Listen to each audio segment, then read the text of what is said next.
మనలో చాలా మందికి మన దగ్గర ఉన్న వాటి విలువ అస్సలు అర్థం కాదు. ఎప్పుడు చూసినా మన దగ్గర లేని వాటి గురించే మాట్లాడుతుంటాం కదా! ఇంకో విధంగా చెప్పాలంటే మన చుట్టూ ఎన్నో సౌకర్యాలు ఉంటాయి. కానీ మనకు సాటిస్ఫాక్షన్ మాత్రం అస్సలు ఉండదు. దీని గురించి ఒక మంచి సామెత కూడా ఉంది. అదేంటంటే చెప్పులు లేవని ఏడ్చేవాడికి కాళ్ళు లేనివాడు కనిపించే వరకు అర్థం కాలేదట తన దగ్గర ఉన్న వాటి విలువ. సో, ఈరోజు మన వీడియోలో ఇలాంటి సమస్యకు తెనాలి రామకృష్ణ చెప్పిన చక్కటి పరిష్కారాన్ని తెలుసుకుందాం. తెనాలి రామకృష్ణ ఒకప్పుడు విజయనగరాన్ని పరిపాలించిన శ్రీకృష్ణదేవరాయల ఆస్థానంలో ప్రముఖ కవి.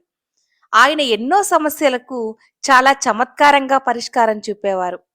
ఒకసారి శ్రీకృష్ణదేవరాయలు తన పెంపుడు కుక్కతో పెద్ద పడవలో ప్రయాణిస్తున్నారు. కుక్కకు సౌకర్యంగా లేదేమో, మొరుగుతూ తెగ అల్లరి చేస్తోంది.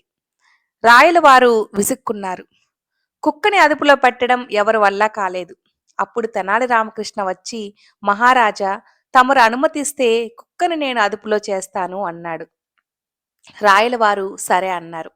వెంటనే రామకృష్ణ కుక్కని తీసుకుపోయి నదిలో పరేశాడు. కుక్క ప్రాణభయంతో ఈత కొడుతుంది.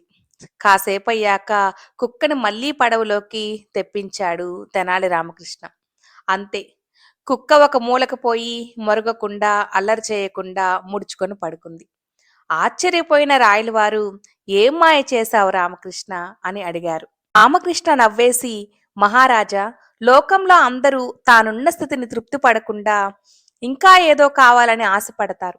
నీటిలో పడేసేదాకా అంతకు ముందు తానెంత సురక్షిత ప్రదేశంలో ఉన్నదో అర్థమయ్యి కుక్కకి జ్ఞానోదయమైంది అన్నాడు.